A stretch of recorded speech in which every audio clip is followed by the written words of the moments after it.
नमस्कार, मैं हूं रामवीर श्रेष्ठ और आप देख रहे हैं प्रतिरक्षा पर हमारी खास पेशकश आईडीए यानी इंडियन डिफेंस एनालिसिस। पूरी दुनिया में पिछले कुछ समय में माहौल बदला है।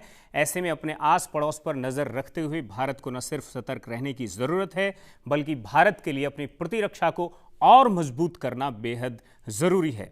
जिसके पड़ोस में पाकिस्तान और चीन जैसे देश हों, वो शांति की चाहत तो कर सकता है, लेकिन चौकन्ना उसे हर हालात के लिए रहना होगा। ऐसे में भारत को न सिर्फ मित्र राष्ट्रों की जरूरत है, बल्कि उसे ऐसे मित्र मुल्क चाहिए जिनके साथ रक्षा संबंध भी बढ़ाए जा सके।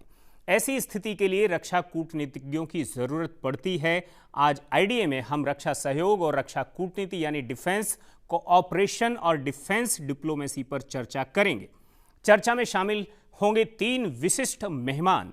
सेवानिवृत्त लेफ्टिनेंट जनरल विनोद भाटिया हमारे साथ हैं, आपका बहुत बहुत स्वागत। मेजर जनरल उमंग सेठी हैं, आपका बहुत बहुत स्वागत है लोकसभा टीवी में। और हमारे साथ रक्षा मामलों पर नजर रखने वाले पत्रकार रंजीत कुमार साहब हैं, आपका भी बहुत बहुत स्वागत है।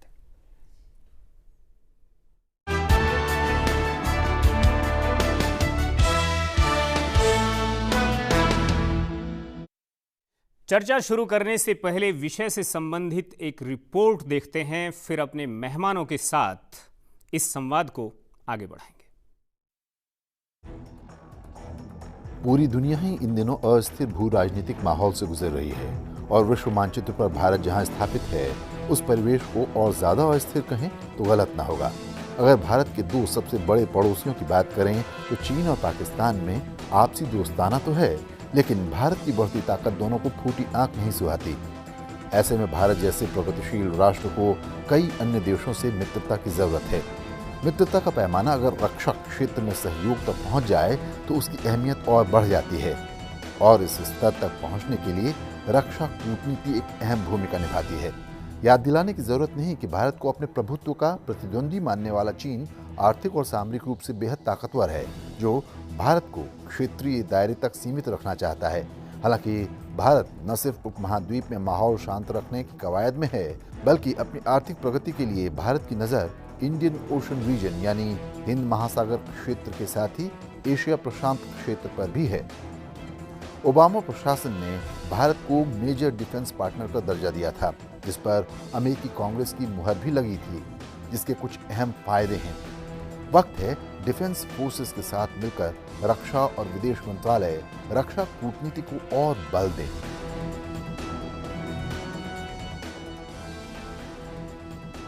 अमेरिका के नए निजाम के साथ तालमेल को और बेहतर करने की जरूरत है, ताकि भारत हर हालात के लिए तैयार रहे।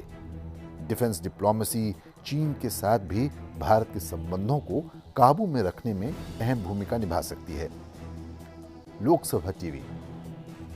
बिल्कुल, डिफेंस डिप्लोमेसी यानी सैन्य कूटनीति को लेकर आज ये चर्चा, ये संवाद हमने जो रखा है आईडीए में, उसकी शुरुआत हम लेफ्टिनेंट जनरल विनोद भाटिया से करना चाहेंगे। और हम एक बात को समझना चाहेंगे।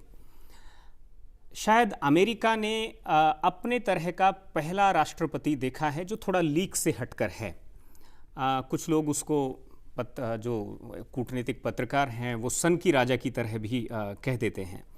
उसी सनक के चलते उन्होंने 90 दिनों तक 7 इस्लामिक मुल्कों के लोगों पर अमेरिका आने पर पाबंदी लगाई 90 दिनों के लिए, और कहीं ब्राज़ील की तरफ दीवार खड़ी करने की बात होती है, लेकिन दूसरी तरफ वो पाकिस्तान के प्रधानमंत्री से, भारत के प्रधानमंत्री से भी पहले बात कर लेते हैं, और कई चीज़ें उसमें होती हैं।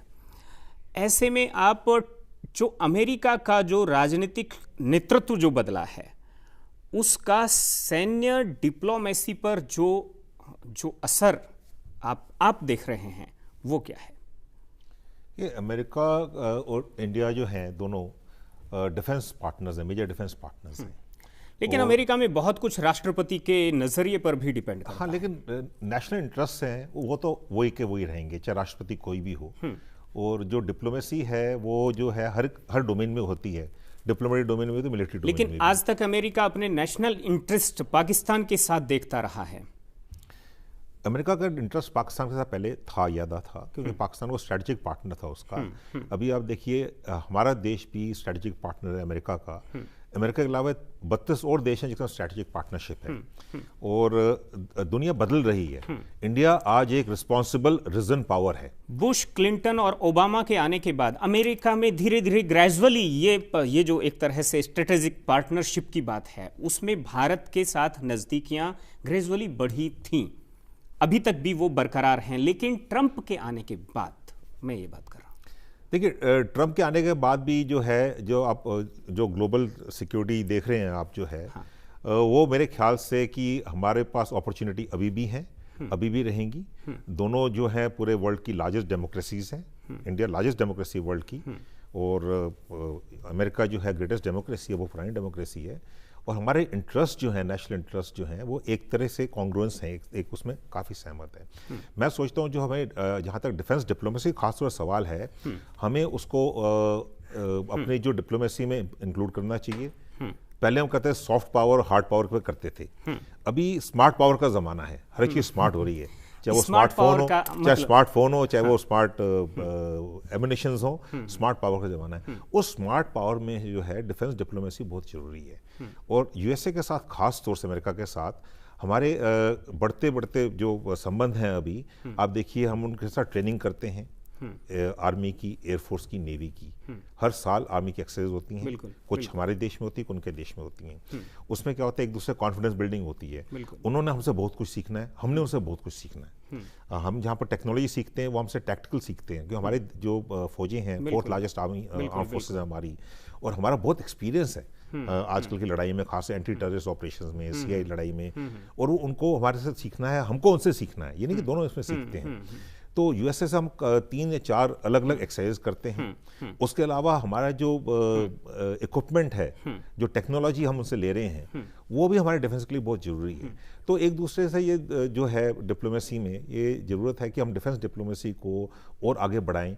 और ये 2005 में जो 10 साल का हमारा जो स्ट्रेटेजिक पार्टनरशिप बने डिफेंस डिप्लोमेसी में, वो दोबारा 2016 में दोबारा से रीइंफोर्स की गई है। तो चाहे अभी मिस्टर ट्रंप प्रेसिडेंट आए हैं, मैं ये समझता हूँ कि अपॉर्चुनिटी अभी भी है और अपॉर्चुनिटी बढ़ रही है। अभी देखिए, हमने अभी लिमोया साइन किया है, जो हमारी जो एग्रीमेंट है उनके साथ, जो लॉजिस्टिक्स एग्रीमेंट है, मेमोरेंडम ऑफ एक्सचेंज, उसके बाद उसके साथ अभी परसों की खबर है जो उन्होंने साइन किया है, जो यूएस की नेवी वॉरशिप्स होंगी, वो अभी इंडिया में जो उनका रिपेयर वर्क का चलेगा, जो रिलायंस ग्रुप के साथ जो हुआ है, उनका समझौता हुआ है उसमें। तो ये कितनी बड़ी बात है हमारे लिए। लेकिन सेठी साहब, F-16 लड़ाकू विमान बनाने वाली कंपनी ने भारत सरकार से कहा कि हम आपके देश में इस विमान की जनरेशन उत्पादन करने के लिए तैयार हैं, लेकिन उसने ये भी बताया कि हमें आशंका है कि ट्रंप साहब इसमें रोड़ा डाल सकते हैं। यानी चीज़ें इस स्तर पर हैं। जो हम आगे बढ़ते हुए देख रहे थे चीज़ों को, मेक इन इंडिया के बहाने से या बाकी चीज़ों के उससे सैन्य स्तर पर, उन चीज़ों को झटका लगने की भी उम्मीद एक बार लगता है कि वहाँ से होती है। देखिए, मैं आपका सवाल का जवाब दूं इससे पहले मैं भारत का परिप्रेक्ष्य समझने की आवश्यकता है। ठीक। देखिए, दुनिया में भारत के खिलाफ लोग बहुत कम हैं।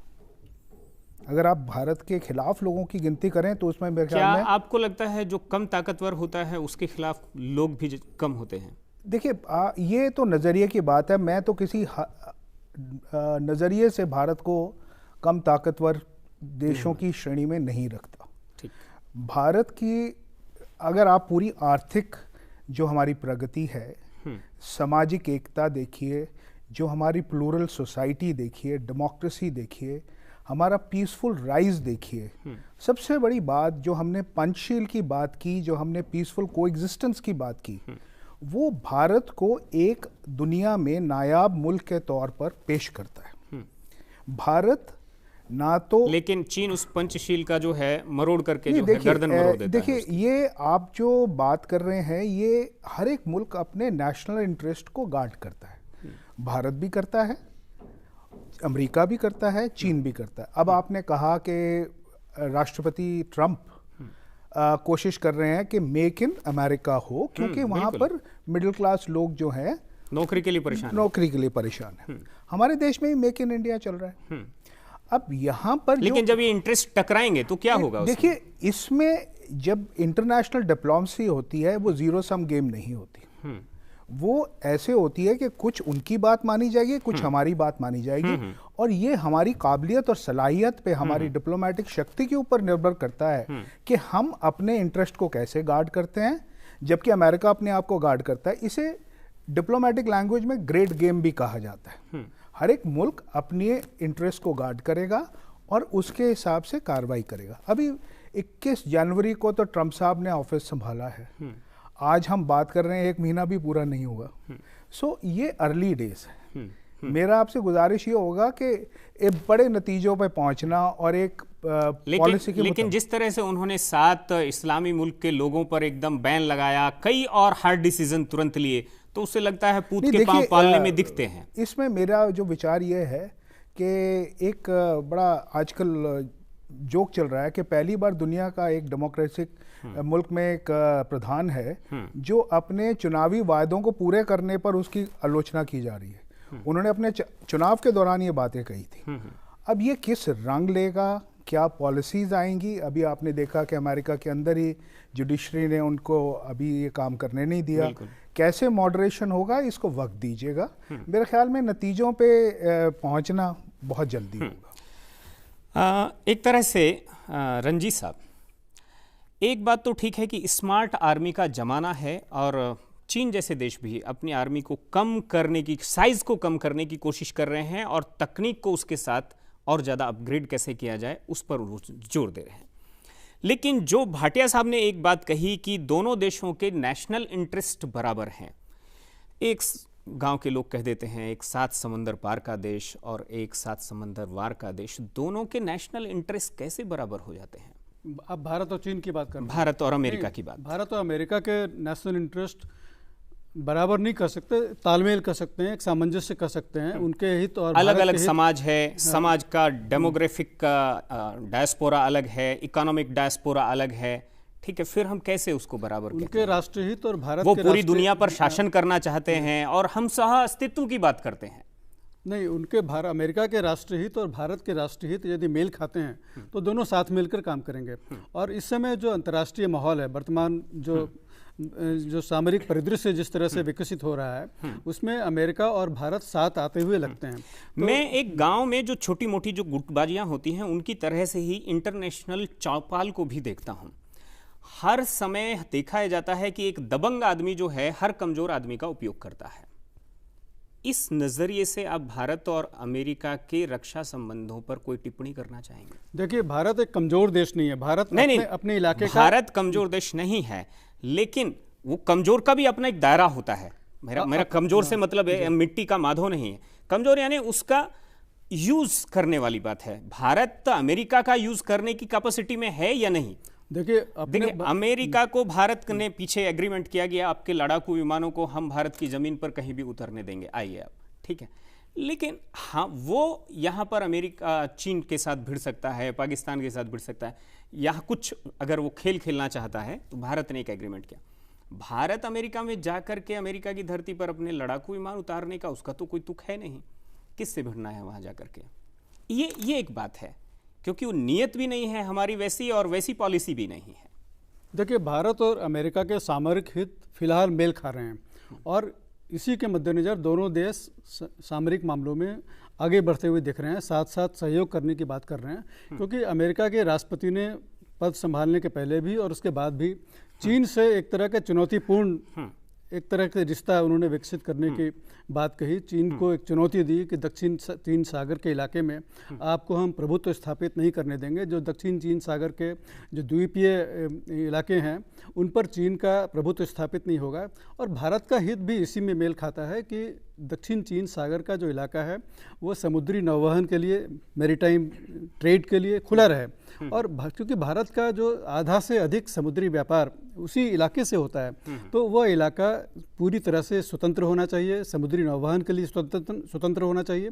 तो भारत का हित इसी में है कि अमेरिका के साथ मिलकर के उस इलाके को एक तरह से पूरी आज़ादी रहे, वहाँ पर किसी देश का एकाधिपत्य नहीं रहे, किसी देश की मोनोपोली वहाँ पर नहीं रहे। लेकिन चीन चूंकि उस इलाके पर अपनी मोनोपोली जमाना चाह रहा है, एकाधिपत्य जमाना चाह रहा है, और अमेरिका ने भी कहा है कि हम ऐसा नहीं करने देंगे, तो भारत और अमेरिका के हित इस समय मेल खा रहे हैं, तो दोनों देश जरूर साथ आएंगे। और इसमें जो रक्षा कूटनीति है एक बहुत बड़ी भूमिका होगी कि किस तरह भारत और अमेरिका साथ मिलकर अपने हितों की रक्षा कर सकें। बिल्कुल भाटिया साहब, एक तरह से मैं जो देखता हूं कि जब कूटनीति की बात की जाती है और कम से कम सैन्य कूटनीति की बात की जाती है तो सैकड़ों साल के इतिहास के पन्नों को भी उलट कर देखा जाता है कि किस देश के साथ किस तरह के अनुभव रहे हैं। भारत और पाकिस्तान के बीच में युद्ध होता है, रूस भारत के साथ खड़ा है, लेकिन पाकिस्तान जो है बांग्लादेश को जब अलग कराया गया तो अमेरिका जो है वो भारत के साथ फाइट करने के लिए निकलता है। ठीक है, ऐसे में रूस की ताकत की वजह से या सहयोग की वजह से वो रुकता है, शायद हमने जो कहानियां सुनी हैं। वहीं पर हम देखते हैं 1962 के युद्ध को छोड़ दिया जाए तो हजारों साल के इतिहास में चीन के साथ भारत का कोई कॉन्फ्लिक्ट हमें नहीं दिखाई देता है, बल्कि यहां से शांति दूत वहां गए। यहां पर एक सांस्कृतिक सामंजस्य दोनों देशों के बीच में हजारों साल पुराने समय से बना। बुद्ध ने बहुत लोगों को वहां जाकर शुद्ध किया, ये सब हुआ है। क्या जितनी एक्सरसाइज हम अमेरिका के साथ करने की कोशिश करते हैं या हमारे डिप्लोमेट्स, सैन्य डिप्लोमेट्स, उतनी ही बड़ी एक्सरसाइज क्या हम चीन के कूटनीतिज्ञों के साथ करने की कोशिश करते हैं, या हम चीनी जबान नहीं जानते हैं और अंग्रेजी में आसानी से बातचीत कर लेते हैं अमेरिकियों के साथ, इसलिए चीजें आसान हुई हैं? मैं आपको इसका दूसरा पहले देता हूँ। देखिए, इंडिया और चाइना के बीच में बॉर्डर का डिस्प्यूट है। वो हमारे लगभग 1 लाख से ऊपर स्क्वायर किलोमीटर पे क्लेम करते हैं। लेकिन आज से 40 साल हो गए हैं, उस डिस्प्यूटेड बॉर्डर पर एक भी जो गोली है फायर नहीं हुई है। ठीक, क्यों नहीं हुई है ये? क्योंकि हमारे जो कॉन्फिडेंस बिल्डिंग मेजर्स हैं, हमारी जो डिप्लोमेसी है पॉलिटिकल लेवल पे, डिप्लोमेटिक लेवल, खासतौर से मिलिट्री लेवल पर, वो बहुत ही अच्छी है। अभी हमारे सिस्टम है उस जगह पर, अगर हमारे पर डिस्प्यूटेड बॉर्डर में वो आते हैं जो वो सोचते हैं कि चीन की टेरिटरी है, और हम जाते हैं जो सोचते हैं हमारी टेरिटरी, जो हमारी टेरिटरी है भी वो, वहाँ पर अगर मिलते भी हैं आपस में, टकराव भी होता है, और जो बहुत बारी होता है, हम वहाँ पर उसमें कोई लड़ाई नहीं होती है कभी भी, आपस में मिल के बैठ के वहाँ पर हम उसको सुलझाते हैं। तो इंटरेक्शंस होते हैं वहाँ पर। बॉर्डर पर्सनल मीटिंग पॉइंट्स हैं, पहले 4 थे, अभी 6 हो गए हैं, ये बढ़ते जा रहा है। हमारी 5 ट्रीटी है उनके साथ। उस ट्रीटी जो है, अगर आप उसकी ट्रीटी को देखे जाए तो उसमें हमारे जो बॉर्डर इंटरेक्शंस में बढ़ के हम गेम्स भी खेलते हैं, बॉर्डर पर्सन मीटिंग होती है, उनको हम 15 अगस्त को, 26 जनवरी को बुलाते हैं, वो हमको 1 अक्टूबर को बुलाते हैं, बाकी जगह बुलाते हैं। तो हमारा आपस में काफ़ी मेल हो रहा है। साथ में ट्रेनिंग होती है, हैंड इन हैंड एक्सरसाइज होती है, 1 साल इंडिया में होती है, 1 साल चाइना में होती है। इसमें बड़े तादाद में एक्सरसाइज होती है, कम से कम 200 जवान जाते हैं हमारे। तो ये नहीं है कि हमने चाइना के साथ डिफेंस डिप्लोमेसी नहीं करी है। इस डिफेंस डिप्लोमेसी की वजह से आज लाइन ऑफ एक्चुअल कंट्रोल पर शांति है, आज ही नहीं है, 40 साल से बनी हुई है। तो हमें अपने आप को और दोनों फौजों को हमें इसकी दाद देनी पड़ेगी कि एक किस्म से एडवर्सरी रिलेशन होते हुए भी हमने उसमें पीस कायम कर रखा है। और पाकिस्तान को देख लो, वहां पर सीज फायर है हमारे पास 2003 से, लेकिन सीज फायर की वॉल्यूशन रोज आती है। लेकिन सेठी साहब, मैं कुछ सैन्य कूटनीतिज्ञों से इस बात को मैंने सुना कि चीन जो है उस तरह की ओछी हरकत नहीं करेगा, मतलब वो जो 1-2 गोली से काम नहीं चलाएगा, वो उसकी स्ट्रेटेजी का हिस्सा है। वो अगर अरुणाचल पर दावा करता है तो उस दावे को वो हासिल करने के लिए जो उसे करना चाहिए और जब करना चाहिए वो उस तरह की कोशिश करेगा, और इसलिए भारत को बड़ी तैयारी करके रखनी चाहिए।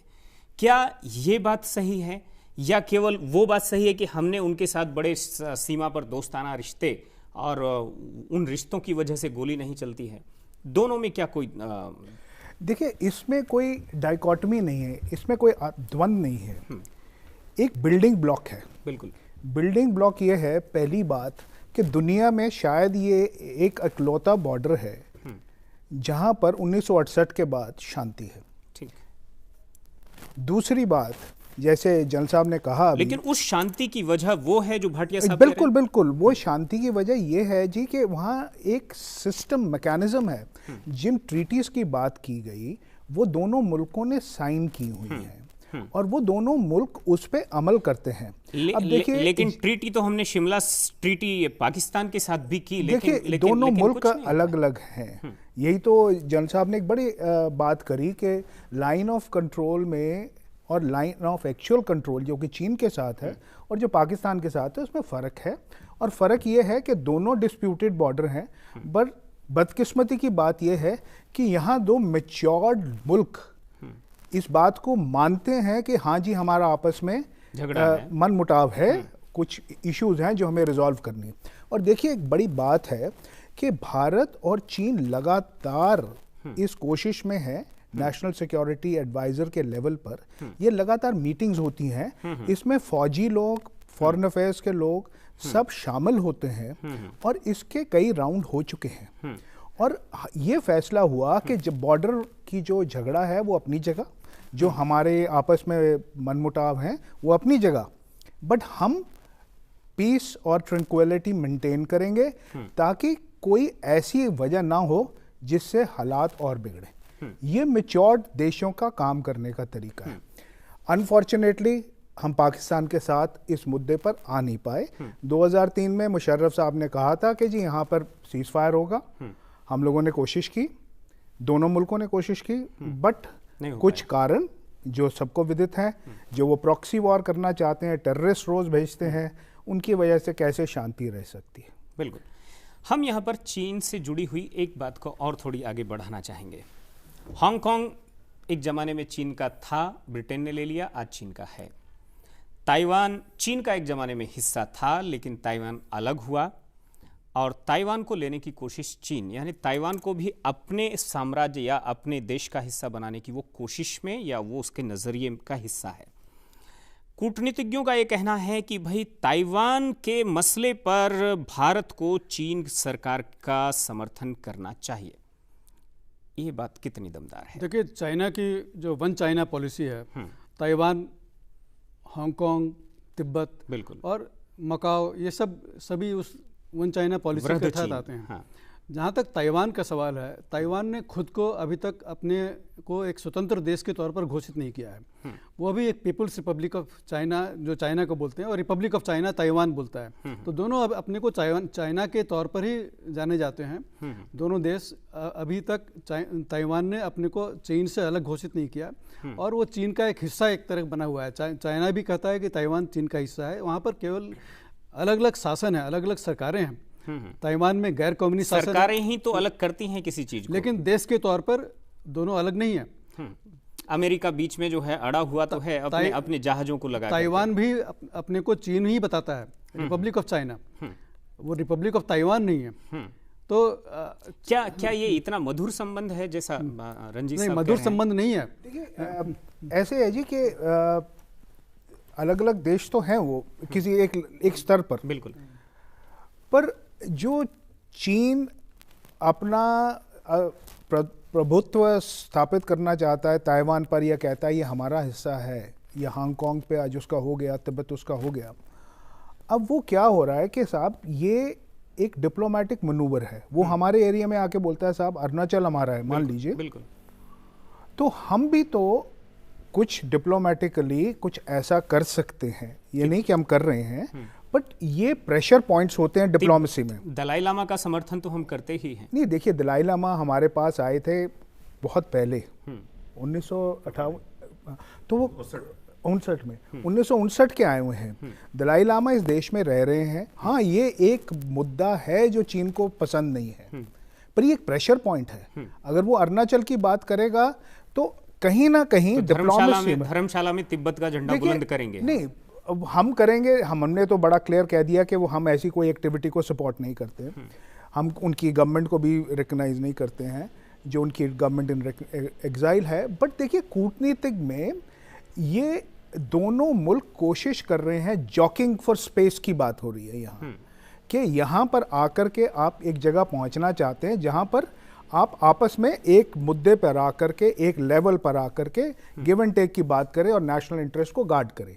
हर एक देश अपने राष्ट्रीय जो उसके इंटरेस्ट है, नेशनल इंटरेस्ट, उनको गार्ड करने की कोशिश करे। रंजीत साहब से मेरा सवाल ये था कि क्या ताइवान के मसले पर अगर ताइवान अलग है, जैसा आप भी कुछ तो अलग है, तो अगर चीन उसको अपने पेट में पचाना चाहता है तो क्या भारत को उसका समर्थन इसलिए करना चाहिए कि कभी वो इसका हिस्सा रहा था? देखिए और फिर अगर पाकिस्तान का कोई हिस्सा जो है वो भारत के साथ अटैच होना चाहता है या फिर भारत के प्रति सॉफ्ट कॉर्नर रखना चाहता है, तो उस पर जो है चीन को उसी तरह से सपोर्ट करना चाहिए। फिर जैसे देखिए, आपने सवाल का जवाब अपने ही इस तर्क में दे दिया। देखिए, भारत इसलिए सपोर्ट नहीं करेगा ताइवान की क्योंकि चीन के साथ हमारा कोई मनमुटाव है। अगर फर्ज करो कभी भारत किसी मुल्क के किसी भी बात पे सपोर्ट करता है या उसके खिलाफ एक स्टैंड लेता है या अलग से स्टैंड लेता है, विश्व स्तर पे कूटनीति में खिलाफी कुछ नहीं होती अपने, तो भारत अपने नेशनल इंटरेस्ट के हित में काम करेगा। अगर भारत का नेशनल हित होगा तो वो उस बात के लिए आगे बढ़ाएगा। मान लीजिए, अब जैसे आपने एक बात करी, आपने उसका जवाब दिया, इसी तरह भारत में भी तो काफ़ी डिस्प्यूट्स हैं। कुछ लोग जैसे चीन अरुणाचल मांग रहा है, हमारा पाकिस्तान के साथ पीओके पे डिस्ट्रीब्यूट है। तो हमारे को ये सब सोच के करना पड़ेगा कि हम एक स्टैंड एक जगह लेते हैं या दूसरा स्टैंड दूसरी जगह लेते हैं। कंसिस्टेंसी इन नेशनल पॉलिसी इसी को कहते हैं। इसीलिए जो कूटनीति होती है वो दूरदर्शी होती है, वो काफ़ी लंबे समय के लिए सोच के और आने वाली बातों का इम्प्लीकेशन को स्टडी करके काम किया जाता है। बिल्कुल। लेकिन भाटिया साहब, एक बात ये मानी जाती है कि चीन हमारा पड़ोसी है पर नेपाल तो भाई है, लेकिन चीन ने इतनी दरार तो पैदा करने की कोशिश की ही कि वो भाई भी पड़ोसी जैसा मानने लगे अपने आप को। ये बात सही है? नहीं, मैं तो नहीं समझता ये सही है। देखिए, नेपाल जो है और इंडिया है, हमारे ट्रीटी ऑफ फ्रेंडशिप है 1950 की, 2007 में दोबारा रिन्यू की गई। बिल्कुल। हमारे बहुत ही जो संबंध हैं बहुत ही अच्छे हैं। हमारे एक दूसरे के जो वीज़ा नहीं है वो आके यहाँ नौकरी कर सकते हैं, यहाँ तक फौज में नौकरी कर सकते हैं। जो नेपाल का chief of the army staff है वो हमारी honorary chief of army staff है। जो भारत का आर्मी सेना के चीफ हैं, जो सेना के अध्यक्ष हैं, वो वहाँ के सेना के अध्यक्ष हैं। तो हमारे जो है वो बहुत पुराने और गहरे रिश्ते हैं। अगर चाइना आज आके वहाँ पर अपना इंटरेस्ट दिखा रहा है और अगर वो एक एक्सरसाइज कर रहा है जो पहली बार कर रहा है वो, उससे हमें इतना फर्क पड़ना नहीं चाहिए, क्योंकि नेपाल जो है उनका संबंध हमारे से बहुत ज़्यादा गहरा है।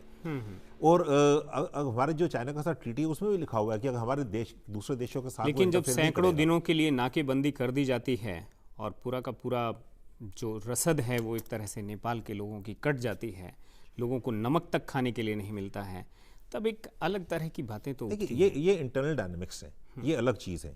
जहाँ तक चाइना का सवाल है, देखो नेपाल जो अलग कंट्री और नेपाली ट्रक जो हैं वो तेल लेने के लिए भी चाइना की तरफ मूव कर जाते हैं और लाते भी हैं। वो तो कहने की बात है, वो हो नहीं सकता, क्योंकि जो टेरेन है, अगर आप देखिए वो उनको कहाँ तक जाएंगे, इकोनॉमिकली वायबल नहीं है ना, वो इकोनॉमिक्स में देखनी पड़ेगी।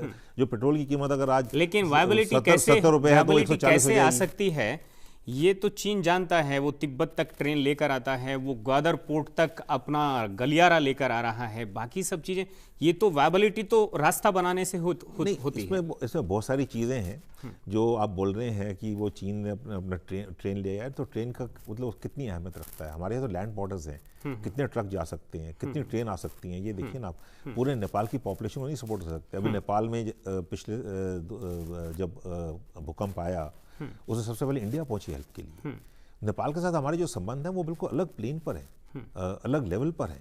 और चाइना के साथ ठीक है, हर देश जो सॉवरेन नेशन है वो उसको अपना जो है हर देश के साथ उसको रखना पड़ता है। तो हमें इससे ज़्यादा वो नहीं करना चाहिए कि चाइना नेपाल में आ रहा है या अभी रशिया पाकिस्तान एक्सेस कर रहा है। हम भी रशिया से एक्सेस करते हैं, हम भी चाइना एक्सेस करते हैं।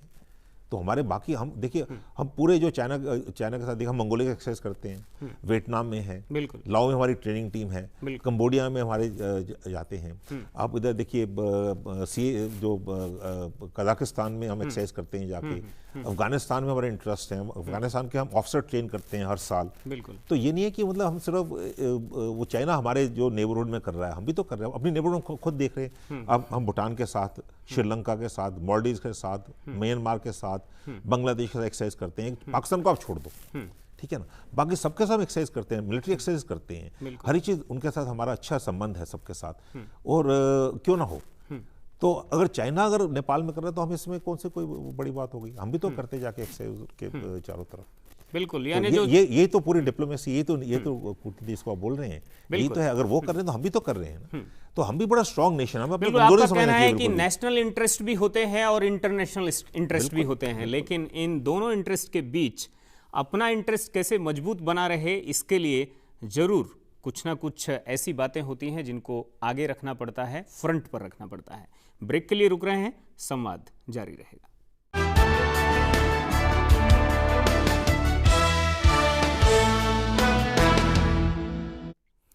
ब्रेक के बाद एक बार फिर से आईडीए में आपका स्वागत है। हम यहाँ पर बातचीत कर रहे हैं कि दुनिया के साथ भारत का शक्ति संतुलन किस तरह से कायम हो।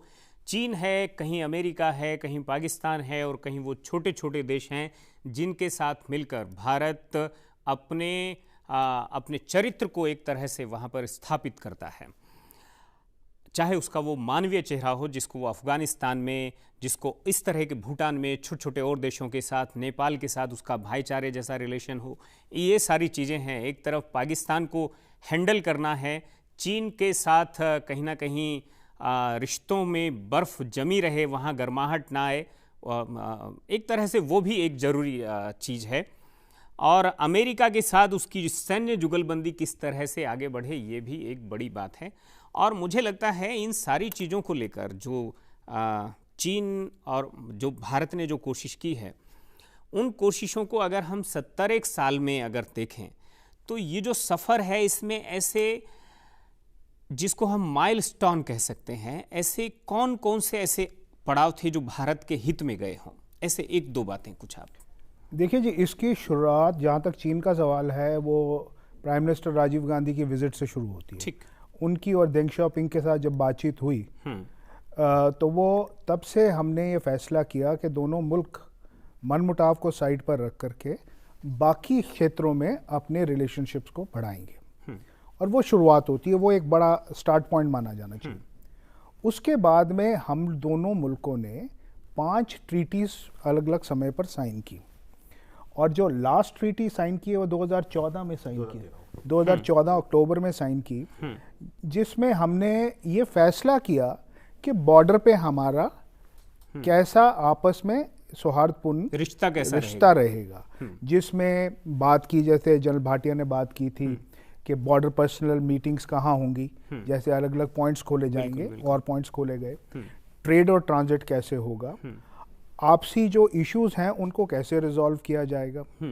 तो ये सब चीज़ें एक पूरा आयाम जिसको सेक्रेटरी लेवल पे एम्बेसडर जब ये मिस्टर जयशंकर थे चीन में, तो तब उनके वक्त पे ये हुआ था, और ये एक बहुत मील का पत्थर माना जाना चाहिए।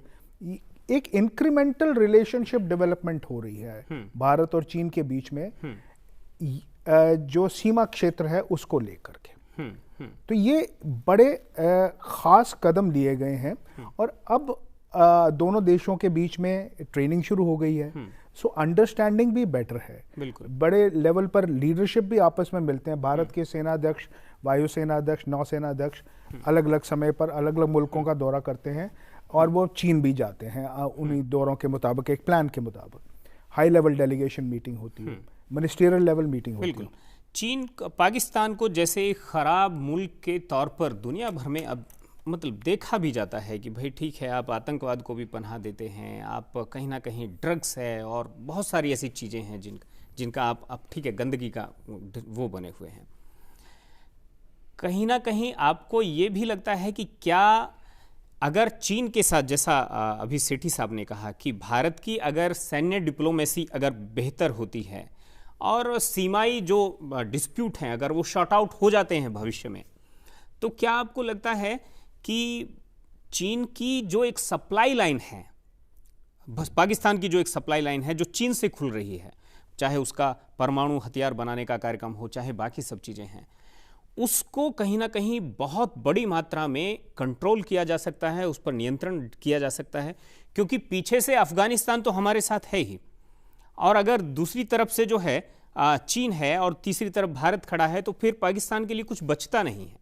नहीं, आपने सही उसे कहा। सुधरना पड़ेगा, मेरा ये कहना है। भारत और चीन के बीच जब एक विश्वास का रिश्ता बनेगा, परस्पर भरोसा बढ़ेगा, चीन भारत को एक प्रतिद्वंदी देश के तौर पर देखना बंद करेगा और उसे ये लगेगा कि भारत के साथ दोस्ती करके चीन के सामरिक हित बेहतर हो सकते हैं, तो पाकिस्तान के साथ जरूर वो अपनी दोस्ती में कटौती करेगा। पाकिस्तान को जिस तरह से सैन्य सामान चीन दे रहा है, भारत पर सामरिक दबाव बनाने के लिए दे रहा है, तो जब उसे महसूस होगा कि भारत पर अब उस तरह की सामरिक दबाव बनाने की जरूरत नहीं है, तो स्वाभाविक तौर पर चीन पाकिस्तान को परमाणु मदद, मिसाइलों की मदद, ये सब देना बंद कर देगा। तो एक सैन्य कूटनीति के जरिए भारत चीन के साथ आपसी भरोसा का रिश्ता बना सकता है।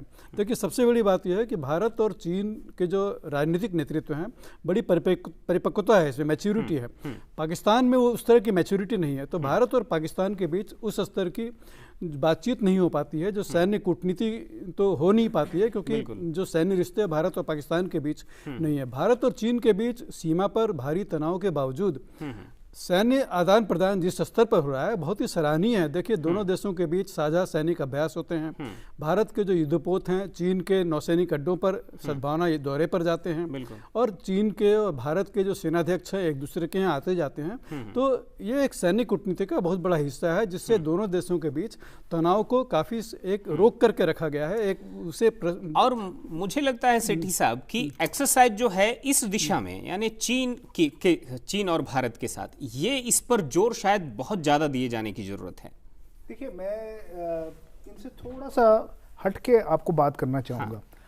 भारत और चीन बहुत बड़े मुल्क हैं। यहाँ जो बात हो रही है वो वर्चस्व की हो रही है। बिल्कुल, कि एशिया में वर्चस्व किसका होगा, एशिया पैसिफिक में किसका होगा, इंडियन ओशन में किसका होगा।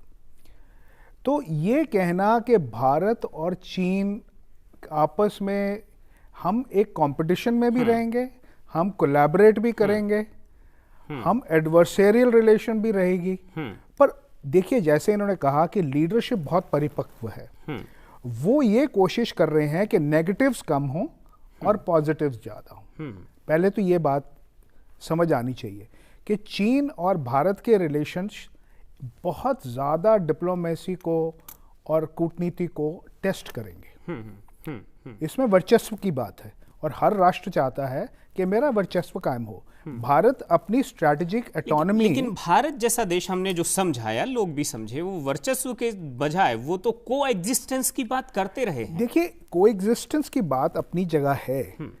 जब हमारे पास में इकोनॉमिक क्लाउट नहीं था, तब भी हम थर्ड वर्ल्ड के लीडर थे। हाँ, बिल्कुल, तब भी हम लीडर थे। नेहरू, टीटो, मार्शल, ये सब मिला करके सब, हाँ, टीटो नासिर और नासिर, हाँ, इन लोगों ने नॉन अलाइन मूवमेंट बनाई। बिल्कुल। फिर भारत ने 1971 में दिखाया कि वो मिलिट्री पावर है और वो अपने नेशनल इंटरेस्ट को गार्ड कर सकती है। जब हमारे साथ झगड़े हुए पाकिस्तान के, और फिर हमने अपने नेशनल इंटरेस्ट को बहुत अच्छी तरह गार्ड किया। 1999 का युद्ध एक बहुत, देखिए दुनिया ने, भाटिया साहब, दुनिया ने 2 वर्ल्ड वार लड़े हैं, और उसमें एक बात लोगों को शायद समझ में आई, पश्चिम के लोगों को भी समझ में आई, जहां पर आज दुनिया में सबसे ज्यादा शांति जैसा सन्नाटा छाया है यूरोप वगैरह में, तो कि भाई ये जो वर्चस्व वाला मामला है, इसकी जगह सह अस्तित्व का जो रास्ता है वही शायद जीने का रास्ता है। वर्चस्व में तो जिंदगी कहीं है नहीं, आखिर में आप बहुत सारी जानों को दांव पर लगा देते हैं। ये इस दिशा में ही शायद जो कूटनीतिक, चाहे सैन्य कूटनीति हो, चाहे पॉलिटिकल डिप्लोमेसी हो, इसको जाना चाहिए या नहीं, और भारत जैसे देश को इसकी शायद इसकी भी अगुवाई करनी चाहिए। नहीं, आप एक तरफ से आप तो बोल रहे हैं, ठीक बोल रहे हैं, लेकिन जो भारत है, हमारी जो नेशनल पॉलिसीज हैं, नेशनल इंटरेस्ट हैं, हमारी स्ट्रेटेजिक ऑटोनॉमी है। हमने हमेशा देखिए, ब्रिटिश 200 साल राज के बाद हमने अपने इंडिपेंडेंस ली है हमें, तो हम वो बहुत हमें प्यारी है। हाँ, उस पर किसी को वो नहीं होना चाहिए। ठीक है, तो हमें अपनी इंडिपेंडेंट पॉलिसीज फॉलो करनी चाहिए। अभी पाकिस्तान में देखिए, वो सेंटो का हिस्सा बना, वो नेटो थी, वार्सा पैक्ट थी, हमने कभी भी किसी के साथ हमने समझौता नहीं किया। बायलैटरल हमारे अपने एग्रीमेंट्स हैं, बायलैटरल में चलते हैं, और हमने अपना जो सैन्य कूटनीति को बड़े अच्छी तरह से इस्तेमाल किया है और उसको आगे भी इस्तेमाल करना चाहिए। अभी हमारे प्रधानमंत्री जी फ्रांस गए तो राफेल का डील करा, रशिया गए तो वहाँ पर S-400 का डील करा, USA गए तो वहाँ पर हमने M777 जो गन्स हैं उसका डील करा। तो ये भी डिफेंस डिप्लोमेसी में आता है जो प्रोडक्शंस हैं। अभी वो आके मेक इन इंडिया में आएंगे। अभी एरो इंडिया शो चल रहा है, आज भी चल रहा है, जो उसमें हर देश आया हुआ, वहाँ पर चाइना भी आया हुआ है सब कुछ लेके। तो ये हमारे जो है इंटरनेशनल में हमारा जो स्टैंडिंग है, जो हमारा पावर है, जो देश की हमारी जो पावर है वो दिखाता है। सेठी साहब, मैं भाटिया जी की बात को थोड़ा सा आगे बढ़ाना चाहता हूँ। उन्होंने कहा रूस से भी डील करके आए, वहाँ फ्रांस से गए, वहाँ भी सैन्य दुकान में कुछ रखा था, वहाँ से भी कुछ खरीदा है, अमेरिका की दुकान से भी कुछ खरीदा है। ऐसा लगता है कि ये बड़े देश जो वेपन मेकर्स हैं एक तरह से, ये एक तरह से आर्म्स मार्केट जो है वो भी सैन्य डिप्लोमेसी का एक बड़ा कॉर्नर है। और जो बड़े देश हैं, चाहे वो रूस हो, चाहे वो फ्रांस हो, चाहे वो अमेरिका हो, जो हथियार बनाते हैं, हथियार बेचते हैं, उनकी सैन्य कूटनीति का वो भी एक बड़ा हिस्सा है। आप हमारे हथियार खरीदिए तो आप हमारे दोस्त, आप हमारे हथियार मत खरीदिए तो हम आपसे नाराज हो जाएंगे। ये भी क्या कूटनीति का हिस्सा है? देखिए, मैं आपके सवाल का जवाब देता हूँ। मिलिट्री सेल्स जिसे कहते हैं, जिसकी आप बात कर रहे हैं, हथियार, वो कूटनीति का बहुत बड़ा हिस्सा है। बिल्कुल। उसमें कैपेबिलिटी डेवलप होती है। जब दो मुल्कों के पास एक से हथियार होते हैं तो इंटरऑपरेबिलिटी बढ़ती है, कोऑर्डिनेशन होती है, उस देश का क्लाउट बढ़ता है, और फाइनली एक फाइनेंशियल ट्रांजैक्शन होती है, जो कि बहुत बड़ी बात है। भारत आज अगर दूसरे मुल्कों से सामान खरीद रहा है, इसकी एक बड़ी हिस्टोरिकल वजह है। देखिए, पिछले 60 साल इस मुल्क को टेक्नोलॉजी डिनाई की गई, क्योंकि हम किसी गुट का हिस्सा नहीं थे। जो भी टेक्नोलॉजी मिली वो हमने अपने घर में बनाई। आज हमने 104 सैटेलाइट्स भेजी, वो इंडिजिनस टेक्नोलॉजी भेजी। हमारे को मदद मिली, इक्विपमेंट मिला रशिया से। सो अब जब ये एक नया विश्व जो है, उसके ऊपर जो टॉप टेबल है वो नया डिफाइन हो रहा है, क्योंकि भारत की इकोनॉमिक प्रोग्रेस हो रही है, भारत का डेमोग्राफिक डिविडेंड है, भारत अपने आप को प्रोजेक्ट कर रहा है। उसी के साथ साथ अब वो टेक्नोलॉजीज हमें मिल रही हैं। हम भी ये तभी तो राष्ट्र ने ये फैसला किया कि मेक इन इंडिया प्रोग्राम होगा और उसे लीड करेगा डिफेंस। बिल्कुल। ताकि वो जो डिफेंस की टेक्नोलॉजीज बनेंगी वो सिर्फ हथियार नहीं बनाती, वो स्पिन ऑफ टेक्नोलॉजी से अलग अलग चीज़ें बनती हैं। बिल्कुल, बिल्कुल। एक छोटा सा आपको उदाहरण देना चाहता हूँ। प्रेसिडेंट रोनाल्ड रेगन ने स्टार वॉर्स प्रोग्राम बनाया था, और जो स्पिन ऑफ टेक्नोलॉजी है उसकी वजह से आपके स्मार्टफोन बन रहे हैं, उसकी वजह से आपकी स्मार्ट टेक्नोलॉजीज आ रही हैं। ये सब उसी का आयाम है जिसको स्पिन ऑफ बोलते हैं, वो सिविल सेक्टर में इस्तेमाल होती है। इंटरनेट भी सबसे पहले सैन्य गतिविधियों के लिए ही शुरू हुआ। बिल्कुल बिल्कुल, आप जहाँ तक कह रहे हैं। सो इसी प्रकार मिलिट्री सेल्स एक बहुत बड़ा डिप्लोमेसी का हिस्सा है। इसीलिए भारत चाहता है कि हम अपनी R&D तैयार करें और उस हथियार बनाएं।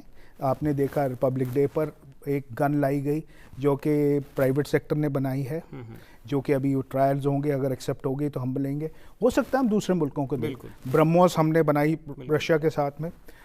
अब हमने अपना हवाई जहाज बना लिया है, हमारा हेलीकॉप्टर है, हम युद्धपोत बनाते हैं, हम और बहुत अच्छे हथियार बनाते हैं। सो ये हम कोशिश ये कर रहे हैं कि पहले हम स्वावलंबी हों और फिर जो दूसरे मुल्क हमारे साथ में हैं उन्हें दें। पर ये देखिए, ये कूटनीति में ये बड़ा ध्यान रखना पड़ता है कि आप अपने हितों का तो ख्याल रखें और उस मुल्क का भी ख्याल रखें कि उसको किस चीज़ की ज़रूरत है और उसको क्या देना है। तो इस बात का पूरा सामंजस्य बिठाना पड़ता है। बिल्कुल। अगर हम सैन्य कूटनीति की बात करें और भारत जिस जगह पर है उसके पड़ोसियों की बात करें तो खास तौर पर दक्षिण एशिया में हमारे जो पड़ोसी हैं उनके साथ जो हमारे सैन्य रिश्ते और रिश्ते हैं कुल मिलाकर के, उनका जो तालमेल है, उस तालमेल को आप कितना बेहतर बताते हैं या मानते हैं?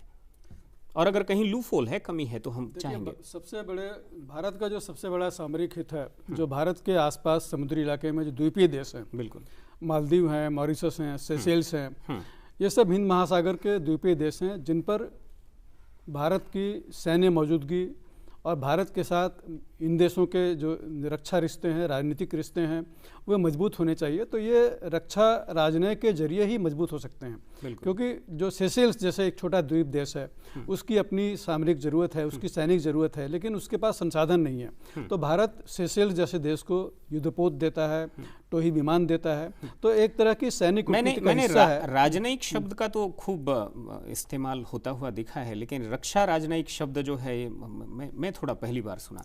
देखिए, किसी भी देश की विदेश नीति में रक्षा राजनय अब एक अहम भूमिका निभा रहा है, और खास करके हम देखें जब लेकिन ये नई चीज है ना, एक तरह से बहुत ही नई चीज है। लेकिन पिछले शीत युद्ध के बाद जब दौर खत्म हुआ, दूसरे शीत युद्ध का दौर जब खत्म हुआ, उसके बाद से रक्षा राजनय ने एक उसकी जगह ले ली। दुनिया एक ध्रुवीय हो गई और रिश्तों के समीकरण बदलने लगे। तो जो नए समीकरण बनने लगे उसमें रक्षा राजनय ने अहम भूमिका निभानी शुरू की।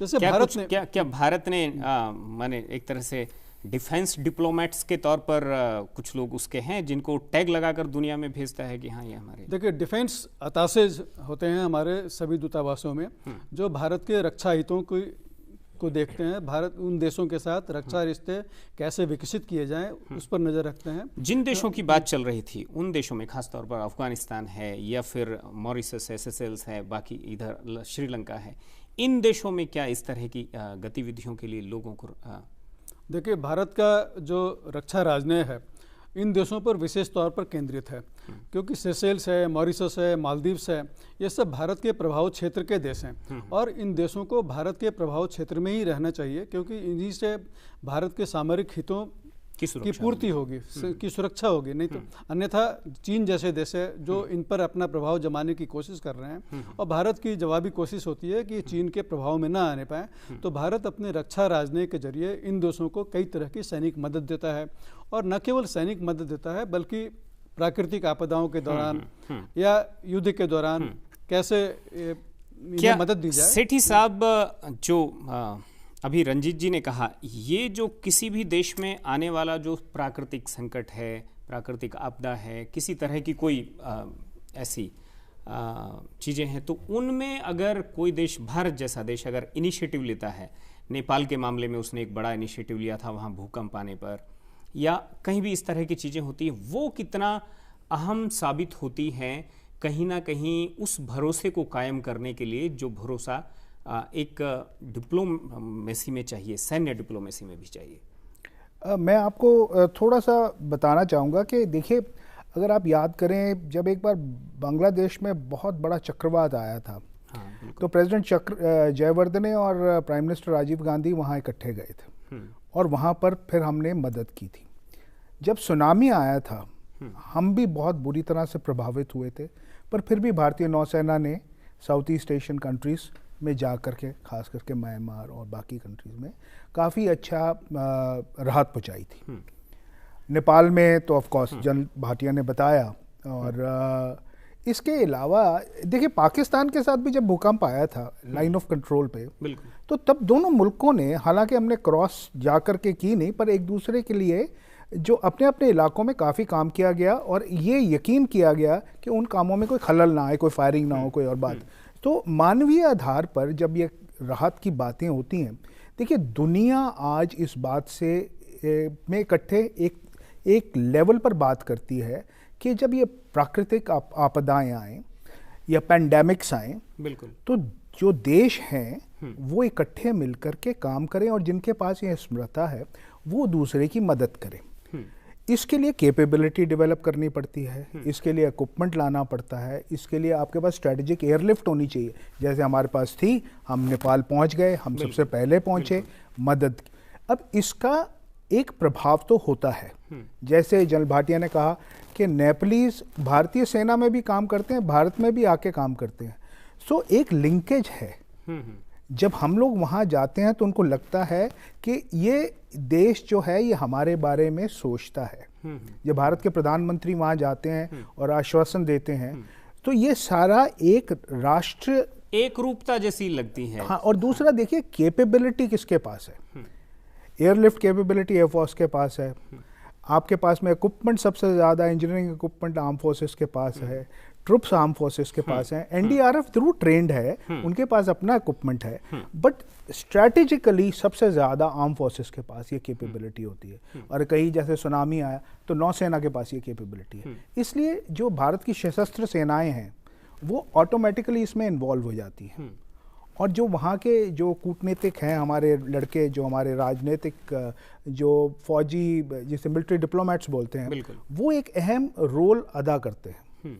अब जैसे स्ट्रेटेजिक एयरलिफ्ट करी हमने, लोगों को वेस्ट एशिया से भारत लाए, जब वो प्रॉब्लम में फंस गए थे तब भी तो भारतीय वायुसेना के हवाई जहाज गए और उसको यहाँ पर लाए। सो ऐसी बातें जो हैं ये सशस्त्र सेनाएं और उनकी कूटनीति का एक बड़ा अहम हिस्सा है। भाटिया जी, हम थोड़ा सा चलते चलते एक बात समझने की कोशिश करेंगे कि भविष्य के भारत की सैन्य कूटनीति को अगर हम समझें तो उसमें एक दो ऐसे सजेशन, ऐसे सुझाव जिस पर सरकार को अमल करना चाहिए, आप क्या देना चाहेंगे?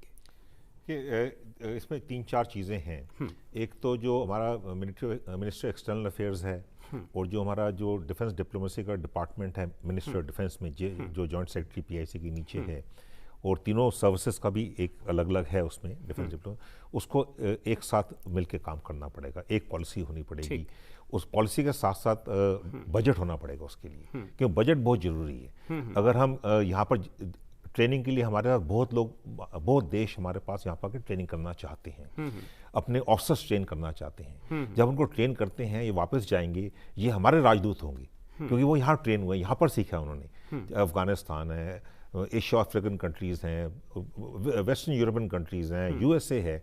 आप मानेंगे, मैं एक बारी LAC पे चाइना से बात कर रहा था तो वो इंग्लिश में बोल रहा था। मैंने कहा आपने इंग्लिश कहाँ सीखी? कहते मैंने इंग्लिश इंडिया में सीखी। तो उसको इंडिया में इंग्लिश सीखी थी उसने। तो हमें उसके लिए पैसे चाहिए, बजट होना चाहिए, फिक्स बजट होना चाहिए, बजट बढ़ना चाहिए। अगर हमने किसी की मदद करनी है, जो देश हमारे देखते हैं, म्यांमार है, जैसे हमारी टीम्स हैं बाहर, अभी इंडोनेशिया एक्सरसाइज करना चाहता है हमारे साथ, तो हमें फिक्स बजट होना चाहिए, बजट बढ़ना चाहिए, उसको ठीक तरह इस्तेमाल करना चाहिए। तो ये हमें जरूरी करना चाहिए। अभी UN ऑपरेशंस हैं, अभी भारत ने UN ऑपरेशन बहुत अच्छा काम किया है, हमको इसको भी एक्सप्लॉइट करना चाहिए वहाँ पर बनाने के लिए। अभी जो पाकिस्तान के जो चीफ हैं, उन्होंने हमारे जो पुराने चीफ हैं, जनरल बिक्रम सिंह के नीचे जनरल बाजवा जो हैं, उनके नीचे ब्रिगेड कमांडर थे वो। तो ये भी हमारा एक किस्म से कूटनीति बोल सकते हैं आप, जो सैनिक कूटनीति है। हमारे जो हम सेकंड लार्जेस्ट UN के उसमें एंटी पायरेसी ऑपरेशंस हैं जो हम कर रहे हैं, बिल्कुल उसमें हमने देखा हमारा कितना बड़ा उसमें माने ये भविष्य की ऐसी बातें हैं जिन पर हमें जो है अभी हम फ्लीट रिव्यू करते हैं। आखिर में आधा मिनट में आप कुछ कहना चाह रहे हैं? मैं ये कह रहा हूँ कि जैसे जनरल भाटिया ने कहा, इसके साथ ही देखिए डिप्लोमेसी जो है ये एक बड़ा ख़ास स्पेशलाइज्ड मुद्दा है। इसके लिए हमें अपने स्कूल्स, कॉलेजेस जो कि फ़ौज के अंदर हैं, तीनों सर्विसेज के अंदर, उसमें ऑफिसर्स को तरबियत देनी चाहिए, उनको ट्रेनिंग देनी चाहिए, उसको ट्रेन करना चाहिए। वो जो है, क्योंकि फ़ौज जो है, जैसे पहले बात हुई थी कि लाइन ऑफ कंट्रोल पर फ्लैग मीटिंग्स होती, वो भी एक डिप्लोमेसी का हिस्सा है, या लाइन ऑफ एक्चुअल कंट्रोल पे कॉन्फिडेंस बिल्डिंग मीटिंग्स होती हैं, वो भी डिप्लोमेसी का हिस्सा है। कुछ ट्रेनिंग होती है, बट इसकी स्ट्रक्चर्ड ट्रेनिंग ऑफिसर्स को देनी चाहिए। लैंग्वेज ट्रेनिंग बहुत इंपॉर्टेंट, वो देनी चाहिए। और फिर country specific, area specific specialization. शायद हम चीन की भाषा ना समझ पा रहे हैं और ना उसे समझा पा रहे हैं। नहीं, हम चीन की भाषा भी समझते हैं, समझा भी रहे। हमारा चीन के साथ फौजी स्तर पर कोई प्रॉब्लम नहीं है। हम एक मुद्दा है, एक बाउंड्री क्वेश्चन है जिसे हमारा बिल्कुल समय हो चला है। बहुत बहुत शुक्रिया आपका सेठी जी, बहुत बहुत शुक्रिया भाटिया जी, और आपका भी बहुत बहुत शुक्रिया रंजीत साहब। यहाँ पर अगर आखिर में इस पूरी बातचीत का लब्बो लुबाव हम कहें तो स्वामी विवेकानंद ने एक बात कही थी कोट करके कि दुर्बलता होना ये पाप है। ये देश शक्ति का उपासक है और इस देश में शक्ति की ये एक सिंबल है कि वो शेर की बलि नहीं लेती है, वो हाथी की बलि भी नहीं लेती है, वो मेमने की बलि वहाँ लोग देते हैं। यानी ये भी उस चीज़ से लिंक करता है कि दुर्बल होना ये पाप है, और इस दुर्बलता को मिटाने का काम अगर कोई सबसे ज़्यादा और शिद्दत के साथ करता है तो ये होता है सैन्य कूटनीति के जरिए। और भारत सैन्य कूटनीति के मामले में जिस तरह से उसकी परफॉर्मेंस है, मेहमानों ने जिस तरह से उसको यहाँ पर समझाया और बताया, शायद वो काबिल तारीफ है। आईडीए में फिलहाल इतना ही। रामवीर श्रेष्ठ को दीजिए इजाजत। नमस्कार।